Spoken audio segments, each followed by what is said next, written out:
Hello friends, welcome back to నా name కొంచెం family. Big boss season 8 winner Nikhil తరచుగా ఇన్స్టాగ్రామ్లో పోస్టులు పెడుతూ ఉంటాడు. ఏ పోస్ట్ పెట్టినా సరే అది భయంకరంగా అయితే వైరల్ అయిపోద్ది. ఎందుకంటే నిఖిల్, కావ్య వీళ్ళిద్దరూ మళ్ళీ కలవాలి, వాళ్ళిద్దరూ పెళ్లి చేసుకోవాలి, ఒకే ఫ్రేమ్లో చూడాలి అని చాలామంది ఫ్యాన్స్ అయితే కలలుగా ఉన్నారు. అందుకని నిఖిల్ ఏ పోస్ట్ పెట్టినా సరే అది కావ్య గురించి అని భయంకరంగా అయితే వైరల్ అయిపోద్ది. అలాగే ఈ మధ్య నిఖిల్ కావ్య గురించి ఒక పోస్ట్ పెట్టాడు. వీళ్ళిద్దరూ ఇంకా కలవడం కష్టమే అని చెప్పని చాలామంది అభిప్రాయపడుతున్నారు. అలాగే ఆ పోస్ట్ కూడా భయంకరంగా అయితే వైరల్ అవుతుంది.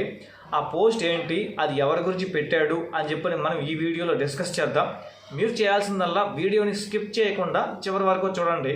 ఇక మనం మ్యాటర్లోకి వెళ్తే, నిఖిల్ ఇన్స్టాగ్రామ్లో ఒక వైల్డ్ ఫోటోని షేర్ చేస్తూ, ఆ వైల్డ్ ఫోటో ఎలా ఉందంటే, ఒక చేత్తో చాకు పట్టుకొని ఒక సిగరెట్ని అయితే ఇలిగిచుంటాడు. ఆ ఫోటో చూస్తే మాత్రం ఖచ్చితంగా వైల్డ్గానే అనిపిస్తుంది. దానికి కింద ఒక 2 సెంటెన్స్లు అయితే ట్యాగ్ చేయడం జరిగింది. ఒకటి వచ్చి వార్ ఆఫ్ ఈగో, మనం ఆల్రెడీ మాట్లాడుకున్నాం కదా యాటిట్యూడ్ అని. సో అలాగే ఇప్పుడు నిఖిల్ అయితే వార్ ఆఫ్ ఈగో అని ట్యాగ్ చేయడం జరిగింది. ఇది ఖచ్చితంగా కావ్య గురించి అని చాలామంది అభిప్రాయపడుతున్నారు. కానీ ఇక్కడ చెప్పాలంటే, ఒక సైడ్ వచ్చి కావ్య గురించి పెట్టుండొచ్చు, మరొక సైడ్ వచ్చి తను సినిమాలో నటిస్తున్నాడు కదా, ఆ సినిమాలో అదొక డైలాగ్ అయి ఉండొచ్చు. అంతేగాని ఈ వార్ ఆఫ్ ఈగో అనే సెంటెన్సు కావ్య గురించే పెట్టాడు అని మనం 100% చెప్పలేము. తర్వాత ఇంకొక సెంటెన్స్ ఏంటంటే, ద లూజర్ ఆల్వేస్ విన్. ఈ సెంటెన్స్లో నాకు అర్థమైంది ఏంటంటే, నిఖిల్ ఎప్పుడో ఎక్కడో ఓడిపోయాడు, సో ఓడిపోయి మళ్ళీ గెలిచాడు. సో అలా ఈ సెంటెన్స్ని అయితే ట్యాగ్ చేయడం జరిగింది. అంతేగాని అంతకుమించి ఇంకా ఈ పోస్ట్లో ఏం లేదు.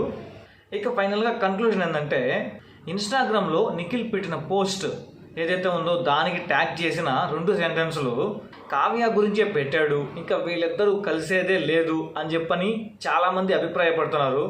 కానీ ఇక్కడ ఒక సైడు చూస్తే కావ్య గురించే పెట్టుండొచ్చు, కానీ మరొక సైడు నిఖిల్ ఏదైనా సినిమాలో ఇవి డైలాగ్స్ అయి ఉండొచ్చు అనేది నా అభిప్రాయం.